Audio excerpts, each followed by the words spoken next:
보겠습니다. 대제사장이 이르되 이것이 사실이냐. 6장 어제 본문에 나오는 거죠. 14절 한 장 넘겨보시면 그의 말에 이 나사렛 예수가 이곳을 헐고 성전 모독죄죠. 또 모세가 우리에게 전하여 준 규례를 고치겠다함을 우리가 들었노라 하거늘 율법로 모독한 거죠. 이게 사실이냐 라고 물은 거죠. 2절 보십시오. 스데반이 이르되 여러분 부형들이여 들으소서.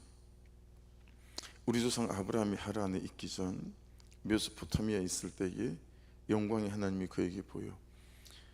스데반의 설교라고 소제목을 붙이기도 하고, 또 대제사장의 질문에 대한 이제 스데반의 아브라함에서부터 역사를 훑어내려가는 그런 변론이기도 하죠. 그 메소포타미아는 갈대 우로이죠. 그리고 영광의 하나님이 그에게 보여, 그 호라오라고 하는 거예요. 보여라고 하는 것이. 이건 어떤 의미냐면 하나님께서 아브라함을 찾아오셨다라고 하는 거죠. 아브라함마저도 아브라함이 하나님을 찾아간 게 아니라 하나님께서 아브라함을 찾아오셨다라고 하는 거죠. 우리가 여러분 이렇게 서로 질문하시잖아요. 언제부터 예수 믿으셨습니까? 이렇게 질문하게 되면 그냥 속은 모르지만 겉으로 드러나는 뉘앙스는 꼭 내가 예수를 선택한 것 같고 또 내가 예수를 결정하고 믿은 것처럼 그렇게 보이잖아요, 그죠? 근데 내가 예수를 믿는 것은 사실은 아브라함하고 동일하게 나를 향하신 하나님의 선행적인 은총이 있었다라고 하는 것이 성경 전체에 말씀하시는 것들이죠. 내가 너를 복중에서부터 여러 곳에서 말씀하시잖아요. 그러니까 내가 예수를 믿고 선택한 것처럼 보이지만 사실은 하나님이 선택하신 거죠. 그리고 교회를 만나게 하시고, 그리고 그곳에서 함께 하나님의 계획들을 또 꿈꿔가게 하시고, 그런 거죠. 그러니까 내가 내 의미로 선택하고 결정하고 이런 게 아니다. 우리 속에 하나님의 구속사의 세팅과 또 계획과 은혜가 있다라고 하는 거죠. 우리가 튕겨서 나갈 수 있긴 하지만, 그렇죠? 그러니까 나의 선택이 아니라 하나님의 선택이 먼저였다라고 하는 것을 알 수 있어요. 그래서 이 사실은 있잖아요. 되게 중요한 의미가 있어요.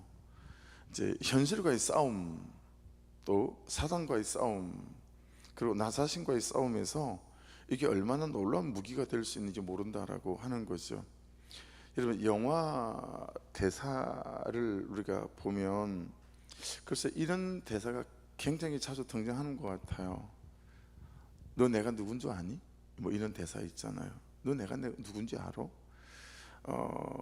나의 없는 현실, 또 나의 안 되는 현실은 항상 우리에게, 그렇죠? 그들이 목소리를 내서 말하지 않지만 이제 우리의 마음속에 그런 두려움을 주잖아요. 참 너는 어려운 것 같고 너는 틀렸다라고 하든가 뭐 여러 방식으로 그렇게 우리를 겁박하고 또 우리를 무기력하게 만들고 의기소침하게 만들지 않습니까? 그렇죠? 딱 그때 내가 나에게나 또는 내가 내 없는 현실과 안 되는 여러 가지 사실들에게 내가 해주어야 될 대사가 있다라는 거예요. 야, 너 내가 누군지 알아? 라고 하는 거죠. 안 되는 현실 앞에 우리가 좌절하고 낙심하고 그 고난과 시련 앞에 무릎 꿇는 게 아니라 너 내가 누군지 아니? 라고 우리가 반문해 본다면 자꾸 자빠지고 넘어지는 안 되는 나 자신에게 내가 말해주는 거죠. 너 네가 누군지 모르지? 뭐 이런 거죠. 그렇죠? 현실보다 힘이 센 놈을 딱히 제가 본 적이 없는 것 같아요. 성도들은 현실에 맥을 못 추는 것 같아요. 저라고 예외가 아니죠. 그 현실 속에서도 하나님의 뜻과 계획이 어디에 있는지 알고 그 뜻과 계획대로 살기 위해서 몸부림치는, 이게 참 너무 잘 우리가 못한다. 내 안에 있는 정욕이나 어떤 욕구보다 힘이 센 놈을 잘 찾아보기가 쉽지 않죠. 사야 되면 사야 되고, 먹고 싶으면 먹어야 하고, 또 하고 싶으면 해야 하고, 이것이 더러운 것일수록, 하나님 보시기에 합당치 않은 것일수록, 음란한 것일수록, 그냥 햇빛에 꺼내놓은 한여름, 요번에 한 38도까지 됐잖아요. 그게 꺼내온 아이스크림 같아요. 그냥 스르르 흘러내리죠. 그 현실 속에, 내 욕구 속에, 내 상황 속에 그냥 스르르 녹아내리는 거예요. 그런데요, 안 되는 내 현실과 없는 내 현실을 한 주먹거리도 안 되게 이기게 하는 게 있어요. 그게 뭐냐면 구속사예요. 그래서 저는 구속사를 좋아합니다. 여러분, 이 힘이 센 현실을 이기게 하는 게 구속사예요. 내 안에 있는 정욕이나 어떤 욕구도 이기게 하는 거, 그게 구속사입니다. 보세요. 하나님이 나를 선택하셨다라는 구속사, 하나님이 나를 결정하셨다는 구속사, 복중에서부터, 그 복중에서부터 나를 결정하시고 나를 선택하시고, 어느 순간 예수를 믿게 하시고, 어느 순간 교회를 만나게 하시고, 뭐 이런 거죠. 이 안 되는 나지만 그런 나를 하나님이 선택하셨다라는 구속사 해서, 하나님께서 하신 그분의 선택, 그분의 결정을 하나님께서 나에게 이루어 가실 것이다 라는 게 구속사예요. 난 너무 안 되죠. 내 현실도 정말 힘이 들어 죽겠어요. 그런데 그분이 나를 선택하셨고 그분이 나를 결정하셨기 때문에 그분께서 이런 나와 내 현실을 이루어 가실 것이다 라는 거예요. 이 구속사 안에 저하고 여러분이 서 있는 거예요. 우리는 이런 구속사 울타리 안에서 살아갑니다. 그러니 여러분 보세요. 구속사 울타리 밖에 있는 고난하고요, 시련하고요, 구속사 울타리 안에 있는 고난하고 시련하고는 그 뜻이 반대예요. 비슷하지 않아요. 완전 반대예요. 왜 구속사 울타리 안에 있는 고난과 시련하고 구속사 울타리 밖에 있는 고난과 시련하고 왜 전혀 반대의 뜻을 갖고 있어요? 구속사 울타리 안에 있는 사람에게 닥치는 고난과 시련은 감기처럼, 그렇죠? 여러분, 감기 두려워하지 않잖아요. 다 아는 고난이에요. 구속사 울타리 안에 있는 고난은 이유가 있는 고난이에요. 계획이 있는 고난이에요. 하나님 안에 있는 고난이에요. 여러분, 인절미에 콩가루가 잔뜩 묻어 있잖아요. 그것처럼 구속사의 울타리 안에 있는 사람의 고난과 시련과 현실은 하나님의 사랑과 계획으로 범벅이 되어 있는 시련과 고난이라는 거예요. 그래서 이 하나님의 구속사 울타리 밖에 있는 사람들이 닥치는 시련과 고난하고는 그 뜻이 전혀 다릅니다. 회개하기만 하면 되는 고난이고요, 말씀이 말씀하시는 대로 돌아서기만 하면 되는 고난이에요. 고난을 제발 호랑이 취급하지 마세요. 시련을 제발 호랑이 취급하지 말라고요. 우리는 구속사 안에 있기 때문에 구속사의 울타리 안에 있는 사람에게 안에 있는 고난은 종이 호랑이에요. 구속사의 울타리 안에 있는 사람에게 시련은 종이 호랑이라고요.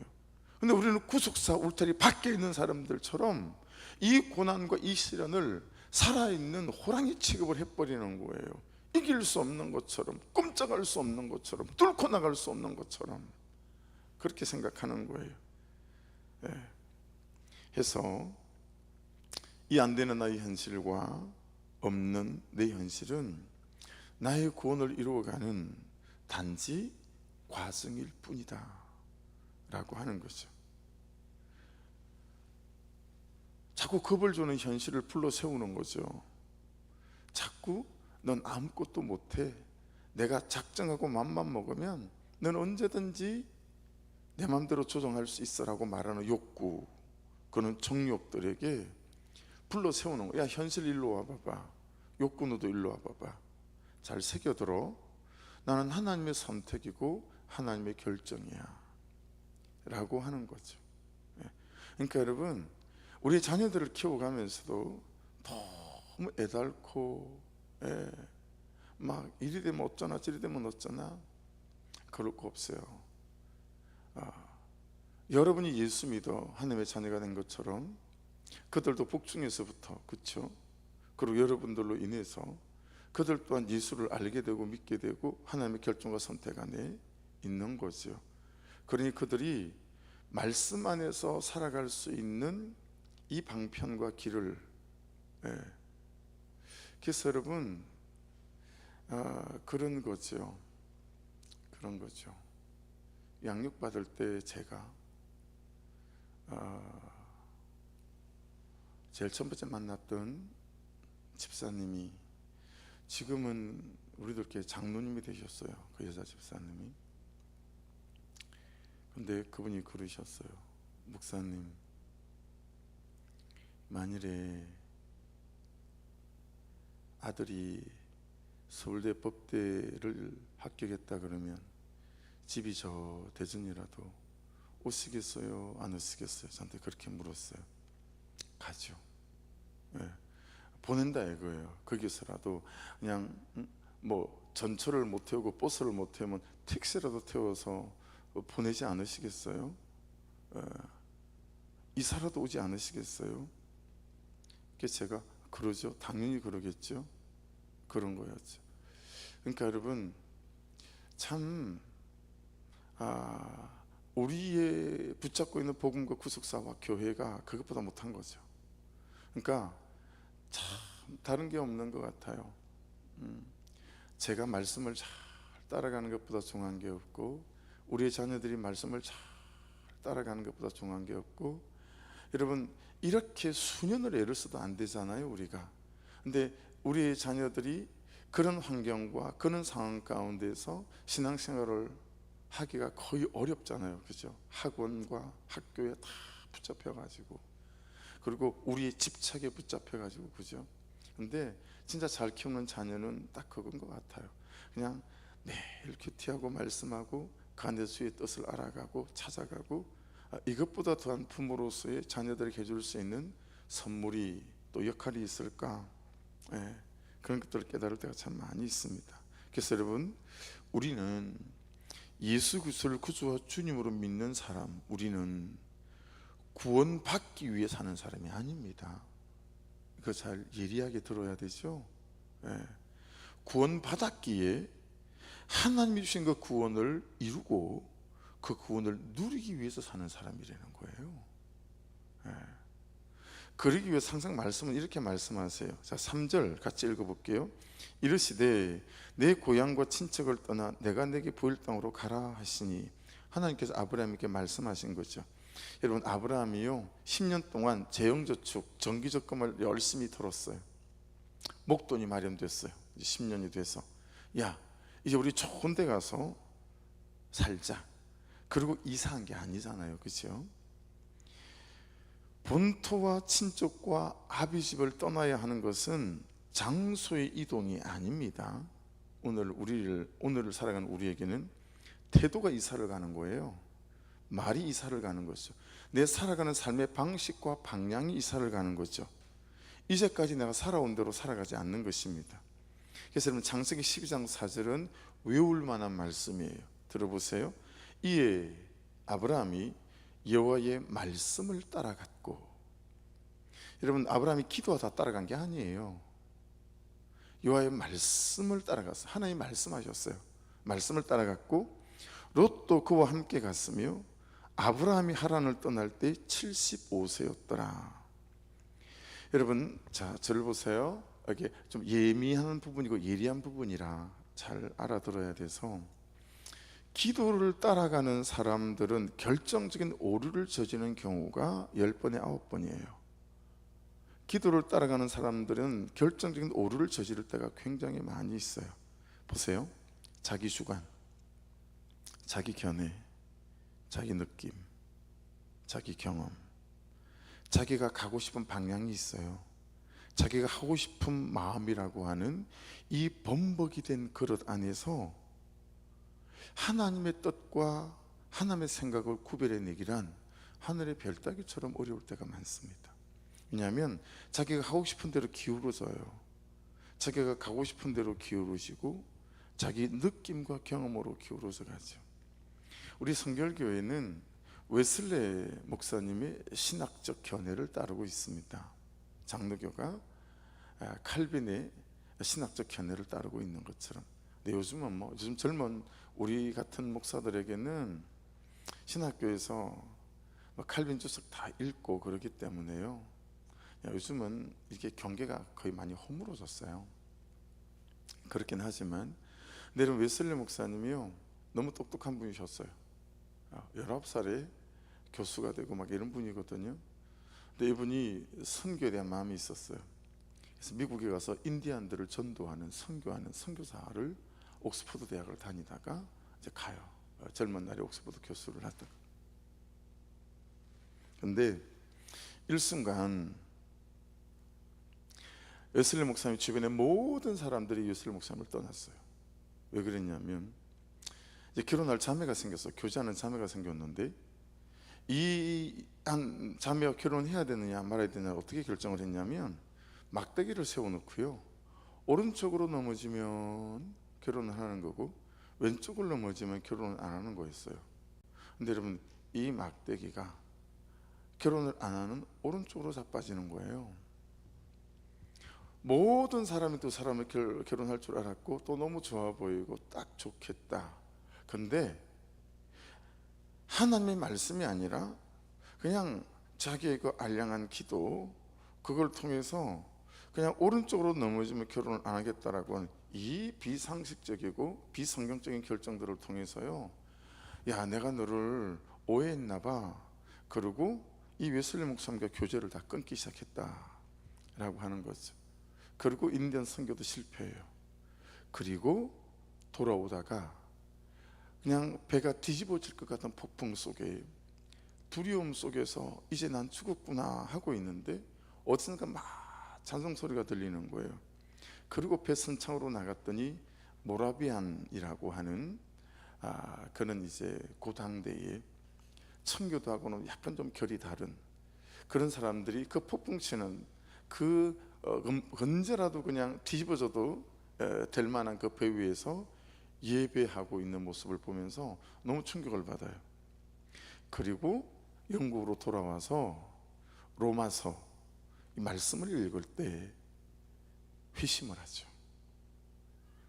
그렇게 해서 웨슬레 목사님이 자기 자리와 삶을 정돈하게 되어지고 영국을 일깨웠던, 그래서 유명한 일화들이 되게 많아요.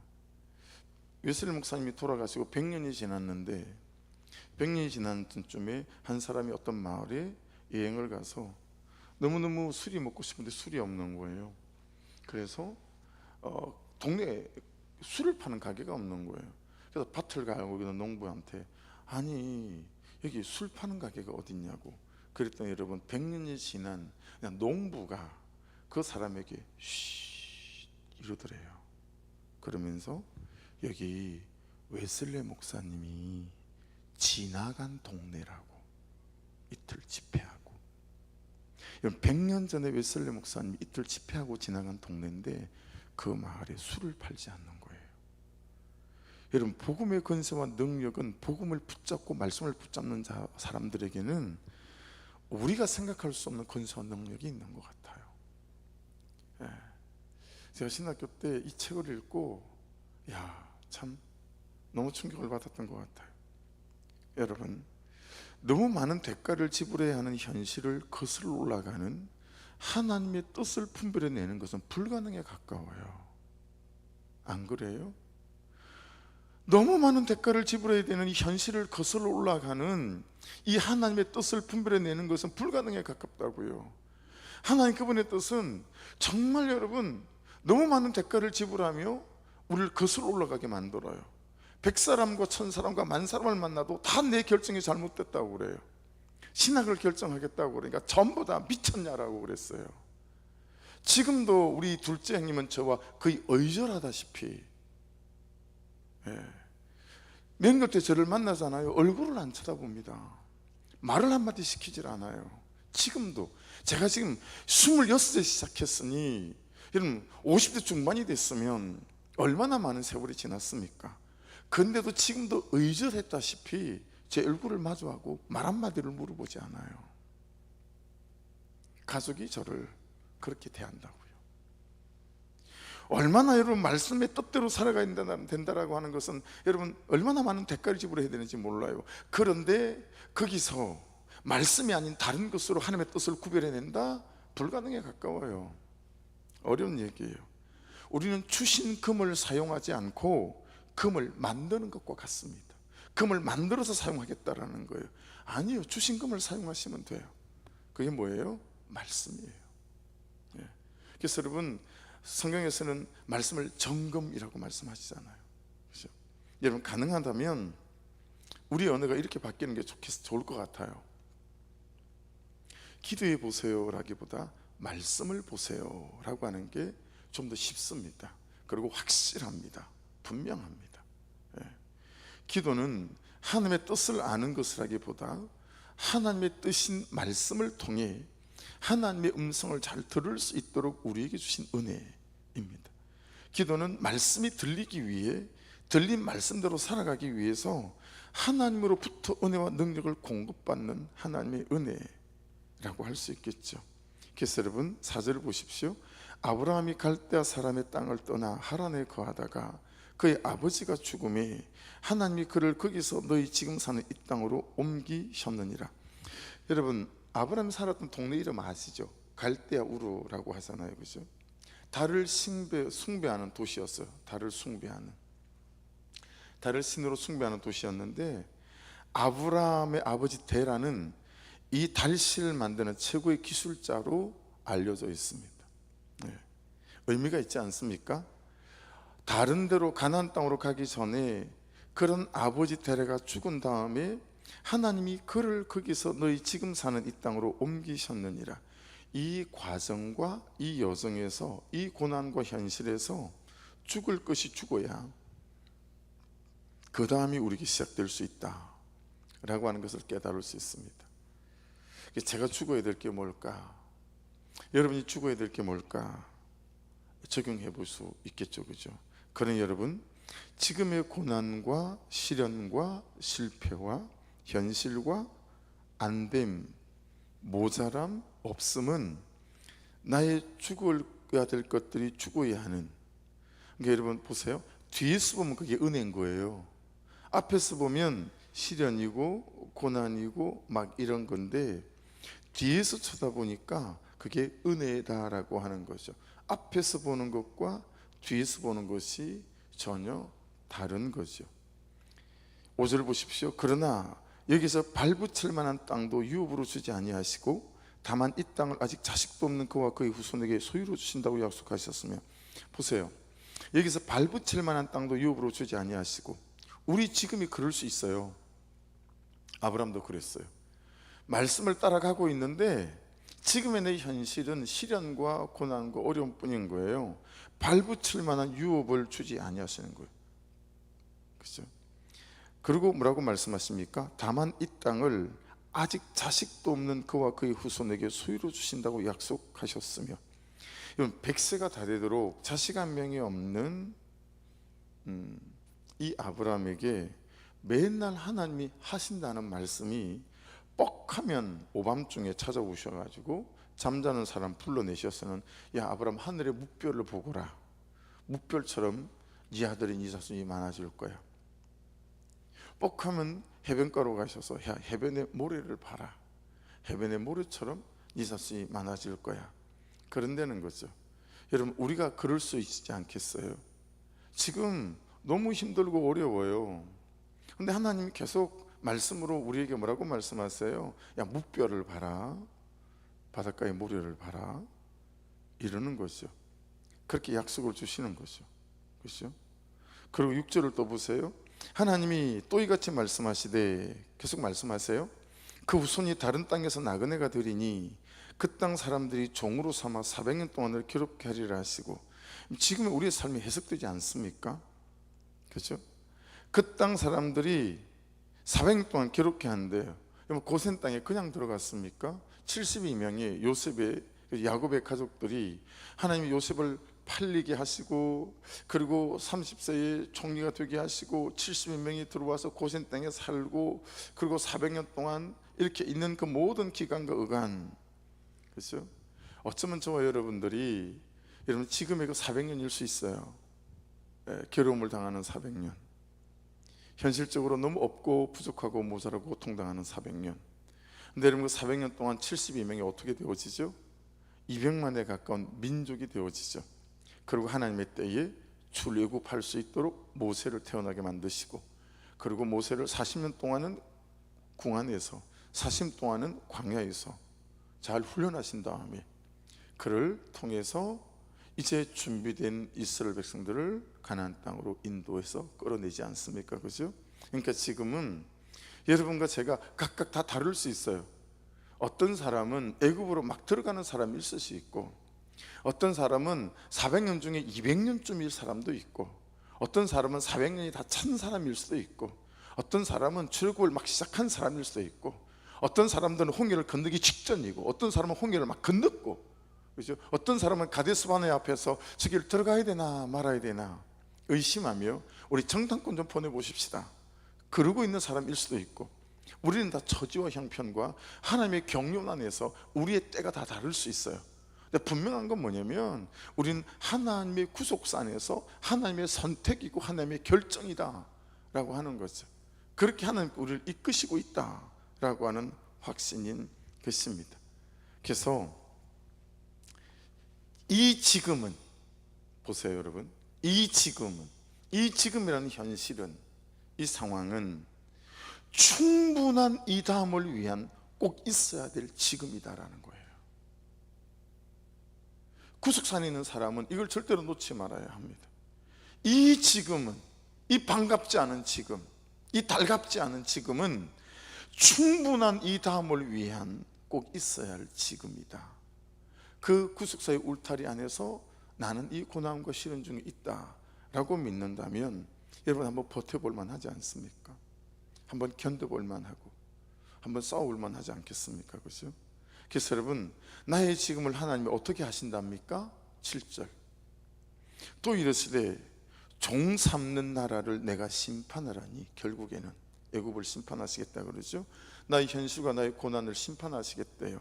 그 후에 그들이 나와서 이곳에서 나를 섬기리라 하시고, 여러분 하나님 그분의 구속사의 끝은 결국은 뭐예요? 결국은 나로 하여금 하나님을 섬기게 할 인생으로 세우시겠다라고 하는 것입니다.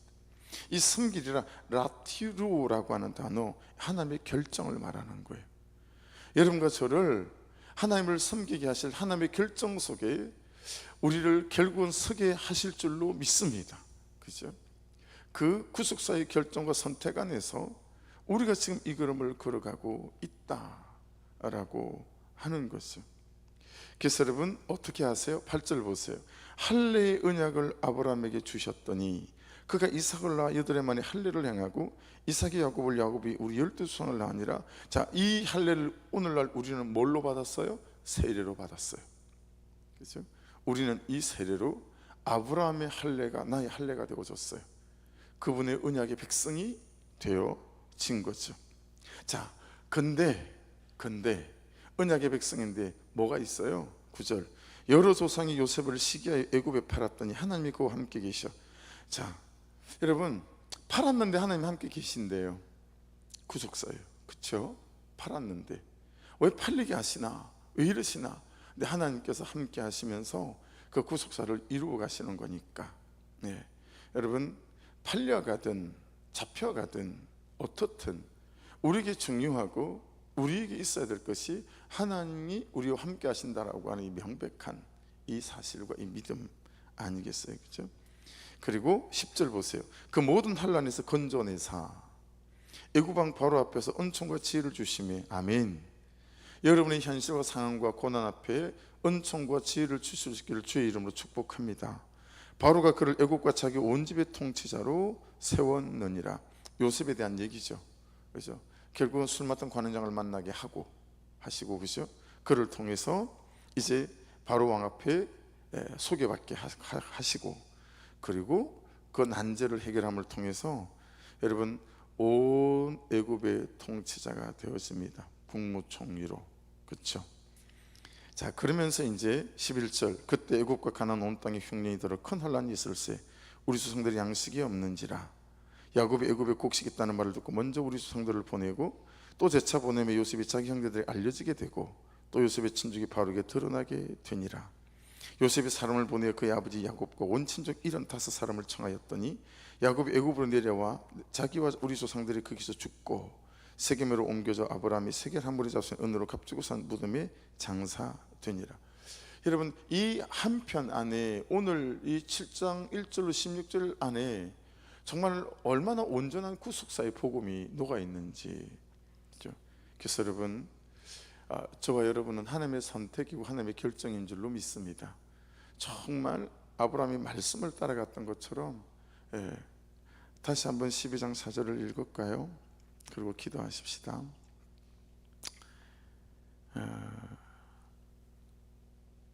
12장 4절. 이 아브라함이 여호와의 말씀을 따라갔고 롯도 그와 함께 갔으며 아브라함이 하란을 떠날 때 75세였더라. 저와 여러분이 오늘도 이 말씀을 따라가는 인생, 금을 만들지 마시고 말씀이라는 금을 주신 이 말씀을, 이 금을 그대로 붙잡고 이용하시고 사용하시고 적용하셔서 이 하루도 참으로 구원을 누리고 또 구원을 이루어가는 저와 여러분의 아름다운 한 날 되시기를 주의 이름으로 축복합니다. 기도드리겠습니다. 우리 주의 한번 부르며 기도하시면서, 하나님, 말씀을 따라가는 인생이 될 수 있도록 은혜를 부어주십시오. 너무 많은 대가를 지불해야 하는 현실을 거슬러 올라가는 이 하나님의 뜻을 분별해내는, 이게 너무 불가능에 가깝지만 아버지, 말씀을 따라감을 통해서 그 끝에서 말씀을 이루고 가시는 하나님의 권세와 능력을 이 하루도 경험해가는 은혜가 있게 도와주옵소서. 우리 주여 한번 부르고 기도드립니다. 주여, 아버지 감사합니다.